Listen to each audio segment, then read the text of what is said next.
இப்போ இந்த கொஸ்டின் பாருங்கள், x square plus 4y square equal to 4xy then x is to y is அப்படின்னு கேட்டிருக்காங்க. இப்போ நம்ம கொஸ்டின் என்ன கண்டுபிடிக்க போகிறோம் அப்படின்னா, எக்ஸோட வேல்யூ ஒய்யோட வேல்யூ என்ன அப்படின்னு வந்து நம்ம ஃபைண்ட் அவுட் பண்ண போகிறோம். ஸோ இந்த ப்ராப்ளம் பொறுத்த வரைக்கும் நீங்கள் எதுவுமே சால்வ் பண்ண வேண்டாம், கொடுத்துருக்க ஆப்ஷன் வச்சு நம்ம செக் பண்ணிக்கலாம். எப்படி செக் பண்ணலாம் அப்படின்னா, அவங்களே ரேஷியோ கொடுத்துட்டாங்க, 2:1, 1:2, 1:1, 1:4 அப்படின்னு நம்ம கொடுத்துட்டாங்க. இப்போ இதை கொண்டு போய் இங்கே சப்ஸ்டிட் பண்ணுங்கள். Right hand side value left hand சைடும் நமக்கு ரெண்டு ஈக்குவலாக இருந்தது அப்படின்னா அதான் நமக்கு ஆப்ஷன் கரெக்டு. அப்போ நம்ம என்ன எடுக்கலாம், ஃபஸ்ட்டு வந்து ஏ ஆப்ஷன் எடுத்துக்கலாம், 2:1 எடுத்துக்கலாம். அப்போ எக்ஸுக்கு பதிலாக நம்ம என்ன சப்ஸ்டிட் பண்ணுவோம், x equal to 2, y equal to 1 நம்ம சப்ஸ்டிட் பண்ணுவோம். சப்ஸ்டிட் பண்ணிங்க அப்படின்னா X square plus 4y square நமக்கு. இப்போ எக்ஸ் ஸ்கொயர் வேல்யூ வந்து 2 ஸ்கொயர் ப்ளஸ் 4 1 ஸ்கொயர் அப்படின்னு கிடைக்கும்.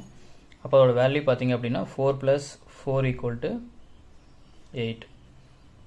ரைட் சைடு பார்த்தீங்கன்னா 4xy ஈக்குவல் டு 4. எக்ஸுக்கு பதிலாக நம்ம என்ன சப்ஸ்டிட் பண்ணுவோம், 2, ஒய்க்கு பதிலாக 1 சப்ஸ்டிட் பண்ணிங்க அப்படின்னா நமக்கு 8 கிடைக்கும். அப்போ இதுலேருந்து நம்ம என்ன சொல்லிடலாம் அப்படின்னா, லெஃப்ட் ஹேண்ட் சைடும் ரைட் ஹேண்ட் சைடு வேல்யூ நமக்கு எப்படி இருக்குது, ஈக்குவலாக இருக்குது. அப்போ நமக்கு கரெக்டான ஆப்ஷன் எது கரெக்ட்னா 2:1 தான் நமக்கு கரெக்டான ஆப்ஷன். தேங்க்யூ.